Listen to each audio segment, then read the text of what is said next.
Bonjour la famille, bonsoir, bon après-midi, ça dépend de l'heure que vous allez suivre cette vidéo. J'espère que vous allez bien. Moi en tout cas, ça ne va pas trop, vous le savez. On est en deuil parce qu'on vient de perdre un petit garçon. Certainement que vous avez appris la nouvelle, on vient de perdre notre enfant, parce que notre enfant, il fait partie de la communauté. On vient de perdre Bradley, 5 ans, qui a été battu à mort par son beau-père, que vous voyez sur l'image. Donc cet homme-là, qui s'appelle Fabrice, a battu Bradley jusqu'à la mort. Pour ceux qui ont suivi l'audio qui a été publié, on a attendu la grand-mère, mais aussi des frères et des sœurs. Je crois la petite sœur de Bradley en train d'expliquer ce qui s'est passé. Comme vous le voyez sur l'image, vous verrez aussi la vidéo de la maman. La maman de Bradley, elle s'appelle Bena. C'est elle qui est là sur l'image. Mais sur l'autre image, on voit la grand-mère. Donc la maman, la grand-mère de Bradley. Donc la maman qui a mis au monde la maman de Bradley. Donc là, sur l'image, on voit à gauche, c'est la maman de Bradley et à droite, c'est la grand-mère qui est encore jeune, comme vous pouvez le remarquer. Donc, juste pour vous montrer dans quelle ambiance Bradley grandissait. C'était un enfant plein d'énergie, très beau même, vous le voyez vous-même, il était très beau. Alors, c'est un enfant qui avait vraiment beaucoup d'énergie, qui était vraiment aimé par sa grand-mère, qui était tout le temps là. Elle faisait beaucoup de choses avec eux et elle les amenait en vacances, faire des activités ensemble. Comme vous le savez, à un moment donné, on a tous des enfants, du moins pour ceux qui ont des enfants. Vous savez, à un moment donné, les enfants grandissent, ils commencent à prendre leurs décisions. On est juste là pour les accompagner en tant que parents. On est juste là pour les aider. Ok, donc à un moment donné, Bena, donc la maman de Bradley, oui, donc Bradley, Bena, pardon, la maman de Bradley a pris son chemin, en fait. Elle a commencé sa vie. En fait, elle est tombée enceinte à l'âge de 19 ans. Elle a eu un enfant. Donc, c'est Bradley parce qu'elle a maintenant 24 ans alors que Bradley a 5 ans. Alors, dans tout ça, c'était triste parce que vous savez, en Europe, les enfants ont de la chance d'aller à l'école, d'apprendre des métiers, de faire vraiment des études. Mais quand votre enfant tombe enceinte à cet âge-là, ça doit être difficile. Mais bon, on sait qu'on ne sait rien faire en ces moments-là, en tant que parent. Commencer sa vie, bref, on ne va pas raconter toute sa vie ici. Donc, à quelques années, à son âge-ci, Bena a déjà 4 enfants avec de différents papas. Mais ça, c'est sa vie.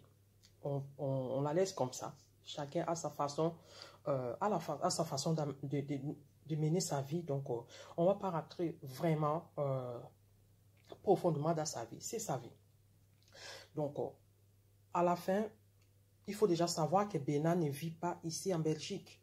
Du moins, elle ne vit pas en Belgique, elle vit en France. Sa grand-mère, donc sa maman, pardon, elle vit aussi en France. Mais Fabrice, lui, Fabrice vit en Belgique, précisément à Liège. Donc, ils se sont connus, là, on ne sait pas, mais ce qui est sûr, c'est qu'ils se sont connus, ils ont eu 2 enfants. Donc là, Bena vient d'accoucher, il y a quelques mois déjà, elle a un bébé de Fabrice. Mais comme elle avait accouché en France, elle s'est dit, mais bon, c'est les vacances, je vais partir en Belgique avec mes enfants, d'ailleurs pour aller montrer l'enfant à son papa.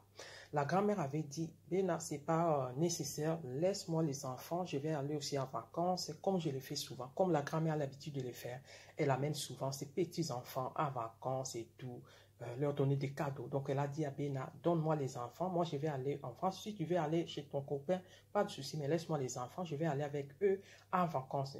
Bena a dit non, je vais amener tous les enfants avec moi. Voilà, donc elle était partie. La seule chose qu'on apprend, c'est que l'enfant est mort à la maison. Donc, ce qui s'est passé, J'espère que vous avez écouté déjà l'audio qui était là sur la chaîne. Donc, vous comprenez un peu tout ce qui s'est passé parce que les enfants sont là. Ils ont raconté tout ce qui s'est passé. La grand-mère est passée aussi pour dire tout ce qui s'est passé selon elle, pardon, tout ce qu'elle a appris. Donc, bref, l'enfant était en train de demander. En fait, elle s'était réveillée très tôt parce qu'elle dort. Les enfants ont l'habitude de dormir un peu tôt. 19 h, ils dorment déjà. Donc, l'enfant s'était réveillé vers 5 h du matin. Et ben voilà, l'enfant a été réveillé. Comme tous les enfants, vous savez, quand on a des enfants, des petits-enfants, même si on veut se reposer, même si c'est les vacances, on les sait tous, les enfants sont toujours là, vouloir déranger. On appelle ça dérangement, mais en fait, c'est leur droit parce qu'ils se réveillent très tôt le matin. Et souvent, ils ont du mal à se réveiller pendant le jour de l'école, mais quand c'est les vacances, c'est à ces moments-là que les enfants ont l'habitude de se réveiller très tôt.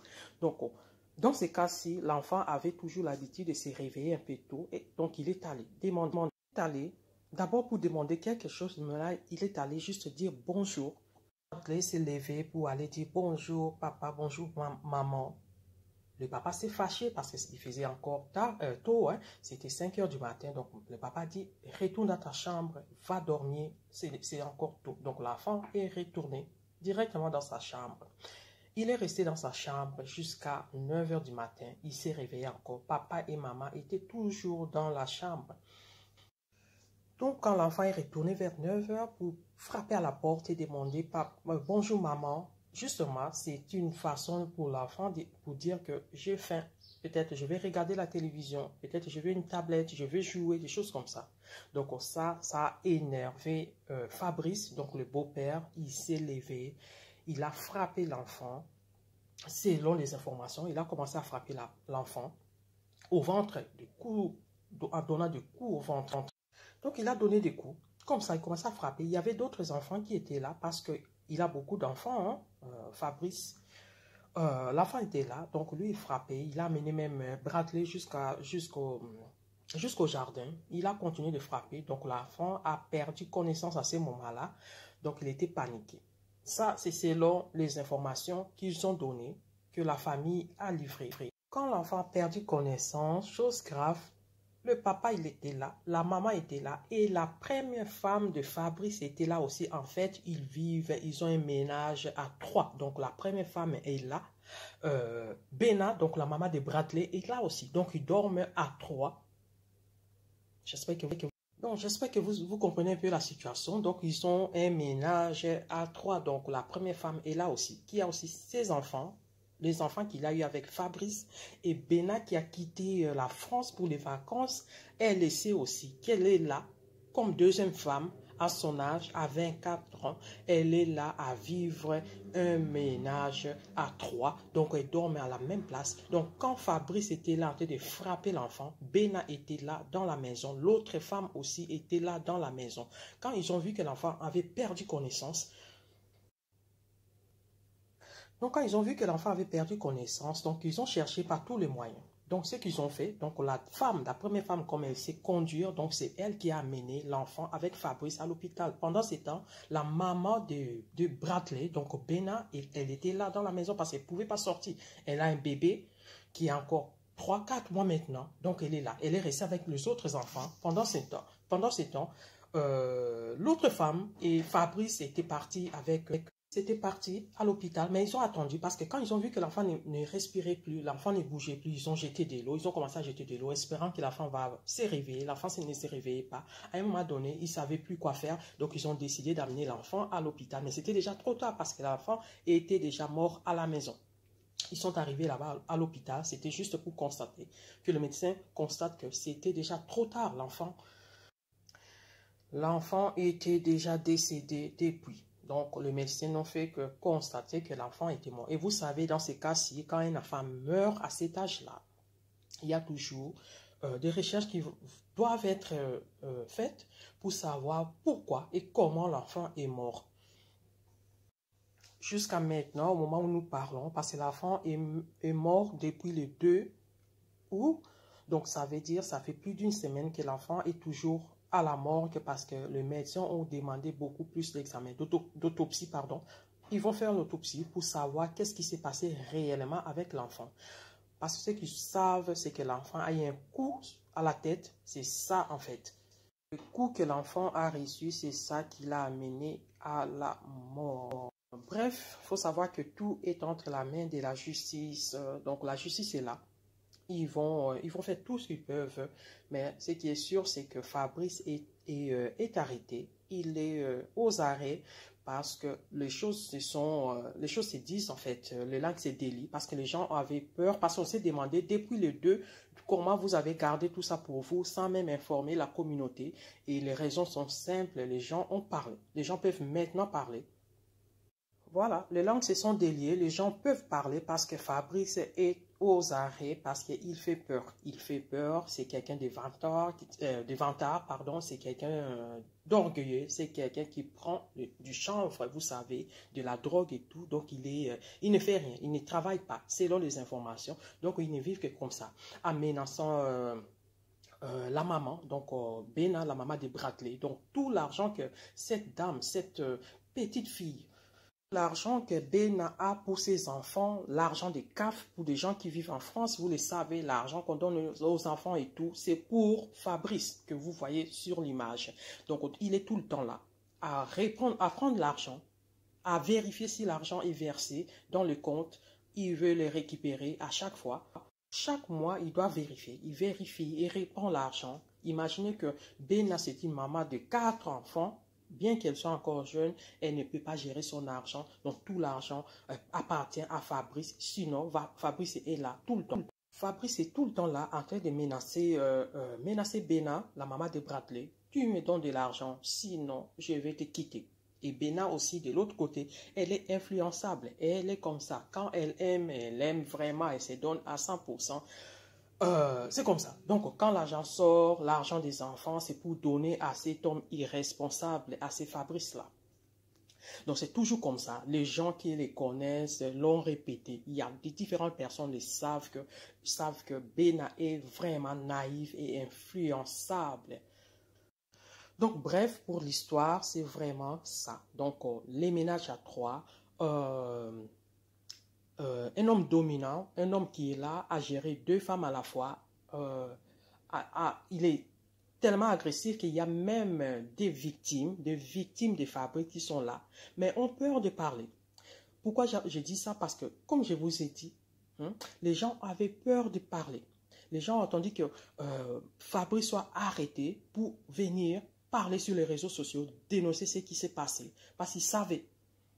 C'est un peu ça. Donc, on a un portrait d'un homme qui est vraiment agressif, vraiment manipulateur. Il est là, il fait tout. Il dicte, il dit des choses. Il veut que les choses se passent selon lui, selon ce qu'il veut. Et prendre l'argent des enfants, prendre l'argent qui appartient à Bena, qui est là, qui est maman, qui est là avec ses 4 enfants. L'argent là est donné pour aider à prendre soin des enfants, mais cet homme-là est toujours là. Soit il vient là à France pour récupérer l'argent, soit Bena doit faire des tours jusqu'en Belgique, ici, à Liège, pour donner Je parle un peu de ça parce que c'est une histoire qui rend triste, quoi, qui fait vraiment très très mal de perdre un bel homme comme ça, un petit garçon qui est tout beau, qui est tout le temps... on voit des vidéos. J'ai des vidéos, de Bradley qui est là en train de faire du vélo, à jouer, à chanter, à faire des choses. Il était tout le temps content. On pouvait voir. On peut voir aussi sur les images que c'était un enfant heureux qui était là, qui avait la joie de vivre. Malgré tout ce qui s'est passé, il avait la joie de vivre. Voilà, donc c'était un enfant joyeux. Comme a dit aussi, comme l'a témoigné la grand-mère, elle dit que c'était un enfant très joyeux qui aimait faire des activités avec elle. Voilà, comme vous pouvez le voir sur les images, c'est la grand-mère avec Bradley. Qui est tout le temps souriant, qui est tout le temps content, qui va souvent en vacances avec sa grand-maman, comme vous le voyez sur l'image là. Des fois, la grand-mère, pardon, fait des activités avec eux, avec tous ces petits-enfants. Et on peut voir que c'était un enfant vraiment heureux. J'aimerais un peu revenir en arrière parce qu'il fait quelques semaines de cela, on avait encore vu une vidéo. On avait vu une vidéo comme ça, d'un papa, d'un beau-père qui avait giflé sa belle-fille de 9 ans, si je ne me trompe pas. Elle avait 9 ans ou 12 ans. Elle avait giflé, la fille avait du sang partout, partout, partout. Alors partout, on a vu ça. Et dommage parce qu'à ces moments-là, on a vu des mamans. On a vu des mamans qui sont censées être des mamans venir sur les réseaux sociaux pour condamner cette fille-là parce que, soi-disant, elle avait dit imbécile à son beau-père. Ok? Ouais, dommage parce qu'on avait vu des mamans venir sur les réseaux sociaux condamner la petite fille parce qu'elle aurait dit imbécile à son beau-père. Alors les mamans là, elles avaient oublié que l'enfant là saignait comme un animal. Elle était là en train de saigner, en train de pleurer. Donc c'est ça en fait le résultat quand on ne dénonce pas, quand on n'est pas là à condamner des actes comme ça. Vous voyez, vous avez vu là où ça nous a amené jusqu'à ce qu'il y a mort d'homme. Parce que là, il y a un mort d'homme. Un petit garçon comme ça est parti. Il est parti. Un beau garçon comme ça est parti sous les coups de son beau-père. Et le maman, certaines mamans qui sont là en train de condamner. Ah, peut-être ce n'est pas lui, peut-être ce n'est pas lui, peut-être ce n'est pas lui. Alors, il faut arrêter. À un moment donné, il faut vraiment arrêter parce qu'on ne peut pas continuer comme ça. Il y a des petits-enfants. Et je vous ai même dit, je me rappelle très bien dans ma vidéo que j'avais fait, j'ai dit, il faut faire attention, ma maman, ma papa, il faut qu'on Mon papa, fait attention, le fait de taper les enfants. On n'est pas en Afrique. Sachez-le très bien. Là, je parle à la communauté africaine parce qu'on est comme ça. On est là pour frapper les enfants. On est là pour les clémasser. Sachez qu'on n'est pas en Afrique. Ok. Nos enfants qui grandissent ici, ils sont différents de nous. En Afrique, là-bas, on nous frappait. On nous mettait des trucs partout. Partout. On nous frappait. Alors, il ne faut pas ramener ça en Europe. Il ne faut pas ramener ça ici. Parce que ça peut avoir des conséquences graves comme celui-ci. Donc voilà, il peut avoir des conséquences graves, l'effet de frapper. Même donner un chiffre comme ça, il ne faut pas se dire, oh, c'est juste un bata, non, maman, papa, mbata zope sawana. Même le peu que tu donnes là, sache que ça peut avoir des conséquences graves parce que nos enfants ne sont pas plus forts comme nous étions en Afrique là-bas. Il y a même des enfants qui sont morts en Afrique à cause des coups qu'ils ont reçus. Combien de fois les enfants qui grandissent ici avec un climat différent, les nourritures qui sont différentes. Alors, ils ne sont pas forts pour supporter tout ça. Et ça, on ne peut même pas imaginer hein, qu'un enfant qui vole, par exemple, à manger, il vole de la nourriture, vous la frappez, vous le frappez. L'enfant a volé de la nourriture, donc ça veut dire qu'il a faim. Donc, c'est un message, certainement un message qu'il va transmettre pour vous dire que maman, papa, j'ai faim, j'avais envie de manger, c'est pour cela, ou j'avais pas mangé suffisamment, c'est ça. Donc, il faut lui dire, la prochaine fois, il ne faut pas voler, il faut venir demander, je vais te les donner. Et faites aussi la même chose. Mais quand un enfant vole comme ça, vous la frappez, ok? Donc, quand vous frappez, c'est sûr que vous donnez vraiment un mauvais message à l'enfant. Et souvent, quand on fait des choses comme ça, l'enfant ne va même pas comprendre. Donc, l'enfant, des fois, il va continuer. Donc, il faut lui expliquer. Ça demande, des fois, il faut juste expliquer à l'enfant qu'on ne fait pas comme ça. On ne vole pas. À manger, quand tu as faim, viens demander. Tu peux toujours prendre dans le frigo, mais il faut venir me dire, maman, papa, j'ai faim. Alors, tu peux aller manger. C'est ça le message qu'il faut donner à l'enfant. Ok, alors le papa, le maman, il faut abandonner s'il vous plaît, abandonner cette habitude-là parce que ça m'énerve, ça va gâcher votre vie. Un jour, ça va gâcher votre vie. Parce que quand vous touchez un enfant, je vous ai déjà dit dans des vidéos, j'ai dit quand vous touchez un enfant, il peut arriver que vous donnez juste, vous n'avez pas envie de tuer votre enfant. Vous donnez un gifle comme ça, l'enfant peut faire un pas en arrière comme ça. Il peut tomber, elle peut tomber et perdre la vie comme ça là. Et vous aurez votre vie, toute votre vie gâchée parce que vous aurez touché un enfant innocent, à un être qui ne sait pas se défendre. Alors faites attention à tout ça. L'enfant qui vient frapper à la porte, vous demandez quelque chose. Papa, maman, j'ai besoin de ceci, j'ai besoin de cela, mais ça vous coûte quoi? On est en vacances, c'est les vacances, on peut dormir quand on peut. C'est la pandémie qui est là, partout, par-ci, par-là. On est juste amené à rester comme ça. On ne sort pas souvent. On est là à la maison. Alors prenez le temps. Vous avez le temps de dormir quand vous voulez. Okay? Alors, il faut vraiment faire cet effort-là. On vient de perdre un enfant qui aurait pu grandir, qui aurait pu avoir un avenir, qui avait certainement un avenir, qui pourrait faire des études, qui pourrait devenir quelqu'un. Mais sur les coups de la colère, sur le mauvais, parce que ça, j'appelle ça le mauvais comportement du beau-père, Ça pourrait être aussi les pères, parce qu'il y a des papas qui tuent aussi leurs enfants. Donc, sur le mauvais comportement de ces papas, de ces beaux-pères, cet enfant est parti. Alors, faites attention à la maison. Vous avez vos propres enfants à la maison, surtout quand les enfants sont... Évitez, chers parents, évitez de vous mettre dans les problèmes, évitez. Nous savons tous qu'élever des enfants, ce n'est pas toujours évident, ce n'est pas toujours facile. Nous le savons. Alors soyez prudents, que vous soyez parents, que vous soyez beaux-parents. Il faut être prudent avec les enfants. Parce que là, l'enfant là est parti. Il est parti, il ne va plus revenir. Et le beau-père est parti en prison, en garde à vue maintenant. Certainement qu'il va être arrêté. Il finira par avouer parce qu'il a fait. Il ne peut pas garder silence. Il ne peut pas garder silence. Donc, il va avouer. Et c'est toute une vie qui est gaspillée, quoi. C'est plusieurs vies même. Ce n'est pas une vie, mais c'est plusieurs, même de la maman, de la grand-mère, de deux autres enfants, parce qu'ils ont vu. Parce que les enfants ont rencontré ce qu'ils ont vu. C'est des petits enfants, donc ils ne peuvent pas mentir. Ils ont rencontré ce qu'ils ont vu. Ils ont dit exactement comment ça s'est passé. Papa a frappé Bradley au ventre. Papa a frappé. Les enfants ont dit, papa a frappé Bradley au ventre. Après, il a amené Bradley dans le jardin. Il a frappé, jusqu'à ce que Bradley ne pouvait plus bouger. Ils ont pris de l'eau, ils ont jeté sur Bradley. C'est ce que les enfants ont dit. Les enfants ont vu tout ça. Ils ont vu toute la scène. Ils ont vu que leur frère est parti. Leur frère est mort à la maison. Donc, ils sont bouleversés. Ça, c'est sûr. OK? Donc, il faut faire attention, les parents. Faisons attention, les parents. Ça fait très, très mal.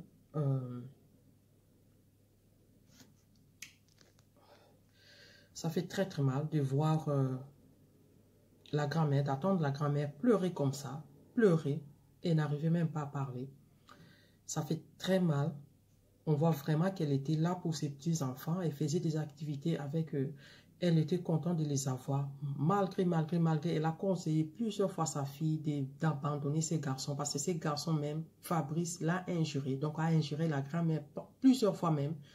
Et vous savez, on élève des enfants. À un moment donné, ils deviennent des rois. Des enfants, reines, parce qu'ils sont majeurs, parce qu'elles sont majeures, elles pensent qu'elles sont plus intelligentes. Donc là, les enfants pensent qu'ils sont plus intelligents que nous. C'est dommage parce qu'à un moment donné, en tant que parents, on ne sait plus quoi dire, on ne sait plus quoi faire. Donc, du courage, beaucoup de courage pour la grand-mère d'abord, mais aussi pour la maman, malgré qu'elle fait tout pour protéger son copain qui a tué son enfant. Elle a rencontré des histoires qui n'existent pas, juste pour protéger son copain. Vraiment, courage à la grand-mère, courage à toute la famille d'ailleurs. Nous savons déjà que c'est une très très grande famille, connue aussi, parce qu'ils ont une origine à peu près, origine italienne d'un côté et congolaise de l'autre. Un peu la famille, ils sont parentés avec la famille qui est connue aussi au Congo, je crois, Pembe, une famille comme ça au Congo qui est connue aussi, donc ils sont parentés. Donc c'est vraiment une très grande famille qui a aussi ses moyens, les moyens de vivre, ça existe, ils en ont, mais elles en ont, mais bon, ça c'est une autre histoire. Mais arriver jusqu'à ces points, perdre son petit-fils, son premier petit-fils, voilà, l'enfant qui a été... Donc c'était de ça que je voulais discuter avec vous pour avoir beaucoup plus de nouvelles. D'ailleurs, comme je vous ai dit, je ne suis pas resté trop longtemps sur ça parce qu'il y a eu aussi des histoires comme ça. Donc, disons que Fabrice et son premier compagne sont même cités dans une histoire très très grave. Ils étaient même cités. Toute la vie de Liège, je les connais. Il y avait une histoire là d'une fille. J'espère vraiment qu'il y aura un moment que la fille va parler. Je l'ai contacté sur Facebook, mais j'espère bien qu'il va réagir, qu'il va peut-être parler si elle veut réellement. Parce qu'il y a eu une histoire très très grave, une histoire le fait de brûler quelqu'un, quelque chose comme ça. Donc, Fabrice fait partie de ces gens-là qui étaient cités dans cette histoire-là avec sa première compagne, avec qui, d'ailleurs, il continue de partager la vie, à faire le ménage à trois avec Bena, qui est la maman de Bradley. En fait, ils ont formé leur couple, c'est comme ça. Si on peut appeler ça couple, donc ils sont là à trois, dans une même maison. Ça, c'est la grand-maman, la grand-mère qui l'a dit. Et c'est grave. Voilà, ça fait très mal, ça fait très mal. Mais là encore, c'est leur vie, c'est leur façon de vivre. S'ils acceptent de vivre à trois, là, c'est leur problème. Ok, ça, on ne peut pas rentrer dedans, mais on regrette, on est vraiment triste d'apprendre cette mauvaise nouvelle. La nouvelle qui fait très mal, qu'aucun parent ne mérite avoir. Vraiment, donc... je suis désolée, vraiment. Courage à la famille. On se retrouve prochainement, les amis. Bye.